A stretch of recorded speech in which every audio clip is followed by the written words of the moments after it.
Donc l'économie circulaire sera là, le thème central de notre après-midi. Et on va commencer avec un grand spécialiste en la matière, M. Soussana, vous allez me rejoindre, M. Soussana. Attention, c'est pas n'importe qui, prix Nobel, mesdames et messieurs, prix Nobel. Tout d'abord, merci pour votre invitation. Alors, je ne vais pas, disons, parler tout à fait en détail d'économie circulaire, mais plutôt de ces enjeux liés au carbone du sol. Et, disons, je vais essayer de vous présenter les initiatives qui ont été portées au moment de la COP21, qui s'est déroulée donc en décembre dernier à Paris, qui a été un moment important pour ce sujet. Parce que je voudrais vous parler du cas français et vous rappeler que nous avons produit pour le compte des ministères et avec le soutien de l'ADEME une étude qui a permis de cerner 10 actions pour réduire les émissions de gaz à effet de serre de l'agriculture française. Lors de la COP21, il y a eu cet accord de Paris, qui est une étape majeure dans le chemin des négociations internationales sur le climat. Il est intéressant d'observer que 128 pays ont pris des engagements dans le secteur des terres, ce secteur agriculture, forêt et usage des sols, avec une cible à 2030. On s'est rendu compte tout d'un coup que les États comptaient fortement sur l'agriculture, la forêt et l'usage des sols pour atteindre les objectifs des stratégies sur le climat. Et je crois que personne ne l'avait complètement anticipé.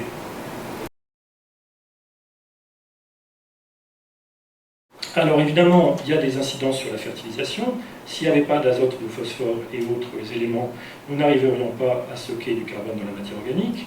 Il faut aussi raisonner sur l'eau, sur la conservation de l'eau, dans les zones sèches en particulier. Et je dirais que, de manière générale, beaucoup de propos vont dans le sens de ce qu'on appelle l'agroécologie, c'est-à-dire utiliser des solutions qui limiteraient les émissions, dans ce cas-là, de N2O, donc des symbioses racinaires, des associations végétales, de l'agroforesterie. Finalement, c'est une règle arithmétique. Lorsque l'on sait que le rapport de carbone et de l'azote dans la matière organique est environ de 10, on exprime facilement la séquestration, ce sont des kilos, donc des kilos de carbone par hectare et par an. Donc on peut aller de 40 à 300, voire 600 kilos de carbone par hectare et par an. Et donc pour l'azote, le besoin théorique en azote serait de 4 à 30, voire, surtout pour les prairies, éventuellement 60 kilos d'azote par hectare et par an. Donc nous lançons un programme de recherche, sciences et technologies, qui va s'efforcer de fournir des bases de données, de fournir des options et des pratiques. Et puis la mise en œuvre, elle est discutée entre les États, elle est discutée avec les agences internationales, avec bien sûr le secteur agricole et l'ensemble de ses partenaires.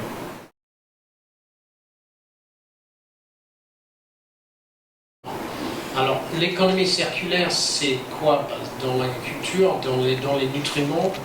C'est recycler les bouts d'épuration, les lisiers, les produits qui peuvent sortir des abattoirs, les déchets alimentaires qu'on peut collecter, les produits aussi intermédiaires de l'industrie agroalimentaire, qui a des déchets qui aujourd'hui qui partent, où on perd les nutriments, et on perd souvent le carbone organique avec. Donc il y a une grande partie aujourd'hui qui est recyclée parce que les vaches qui sont dans le pré fertilisent le sol et tout va bien.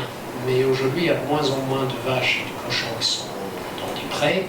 Il y a beaucoup d'élevage intensif qui fait que le lisier, c'est plus difficile de le recycler efficacement. Mais il faut simplement savoir que dans une ferme de polyculture élevage, la première source de nutriments, ce sont les effluents d'élevage.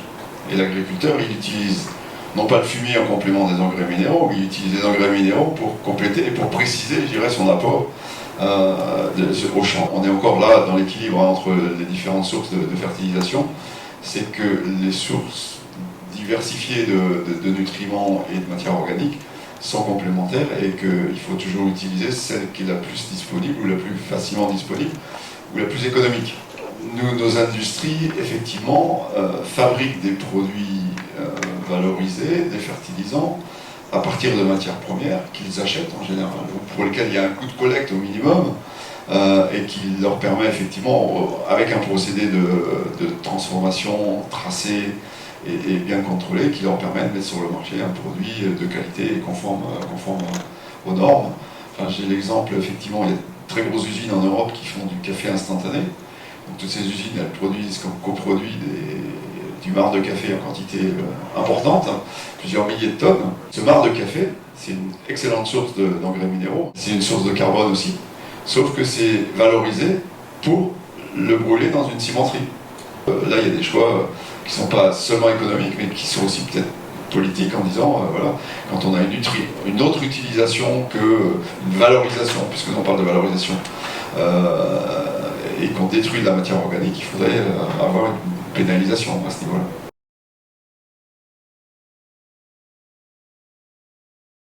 Pour situer donc au niveau européen, il y a la réglementation européenne sur les engrais qui est en cours.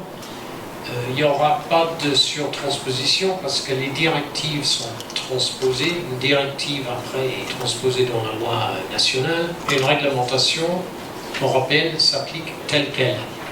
Donc par définition, un engrais qui est effectivement autorisé par la réglementation européenne pourrait être vendu dans les 27 pays ou 26 si l'Angleterre sort. Donc de ce côté-là, c'est clair. L'autre chose qui est bien dans le projet de réglementation, c'est que les pays auront le droit d'autoriser des engrais sur leur territoire. Et la France gardera la possibilité effectivement d'avoir ces composts français qui sont autorisés comme engrais en France, qui utilisent des boues d'épuration dans des conditions qui sont contrôlées pour assurer la sécurité. Par contre, ces composts, dès qu'ils sortent de la France, ne seront plus un engrais mais un déchet.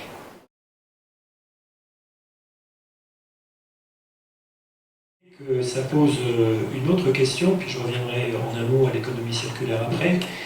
Cette autre question, c'est au fond un sol qui est riche en matière organique. Est-ce qu'aujourd'hui, il a une valeur en termes de prix du foncier supérieure à un sol qui est pauvre? Ne le prenez pas littéralement, mais peut-être qu'un jour, vous auriez des terres où pour, disons, une roche-mère, un type de sol, un climat, un usage du sol, on vous dirait, votre sol, finalement, en matière organique, il est très bien, ou il n'est pas très bien, il est A, il est C, et ainsi de suite. C'est pas ça qui changerait directement la valeur de la terre, de même que quand vous achetez un appartement, vous négociez comme vous voulez, mais vous seriez informé. Alors peut-être que ça, c'est des choses qui seront des approches nouvelles, qui favoriseraient, disons, la prise de conscience de ce que c'est que la qualité d'un sol. Moi, j'avais trois messages à faire passer. Le premier, vous venez d'évoquer, tous les deux, le couple, l'agriculteur, lui, il travaille certes parce qu'il aime son métier, mais il travaille aussi pour gagner sa vie. C'est un chef d'entreprise avant tout, ne l'oubliez jamais. Et qui sait gérer, et bien gérer généralement. Il y a quelques exceptions. Donc lui, de toute façon, il est lié à la rentabilité de son exploitation et à son économie. Et il fera tout ce qu'il peut pour essayer, bien sûr, de donner et de produire le maximum, en qualité, en quantité, avec le maximum d'économie. Donc ça, là-dessus, il n'y a pas besoin de lui apprendre. Deuxième élément, c'est sur le marché carbone, ou le prix de la terre. En effet, sans le savoir, il est tout à fait lié à la fertilité, à la capacité de la terre. Et entre ma région, dans mon département, et puis la Champagne-Crieuse, qui a un potentiel, c'est du simple au double. Le prix est du simple au double. C'est un problème de potentialité de terre. Donc c'est, à mon avis, bien sûr, lié à la fertilité. Troisième point qui est important, marché carbone. On va passer vite. On l'attend. Enfin, nous, on en a besoin. On attend après. Et quand on veut, on peut. On a bien fait le certificat d'économie de produits phytosanitaires, là, dernièrement. Certificat d'économie aussi chaleur. Donc si on voulait, on pourrait.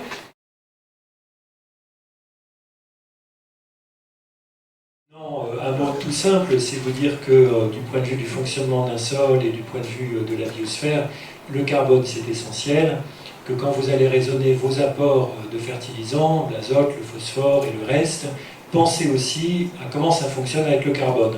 Et si vous raisonnez comme ça, vous allez pouvoir être vertueux pour le fonctionnement du sol, pour le climat, et contribuer à des solutions. La conclusion aujourd'hui, c'est que, on l'a entendu à plusieurs reprises, je crois qu'il ne faut pas opposer les choses entre elles. Il ne faut pas dire, comme malheureusement certains politiques l'ont dit il n'y a pas longtemps, on va remplacer les engrais minéraux par autre chose, on va remplacer, je ne sais pas quoi, le carbone par autre chose, enfin voilà.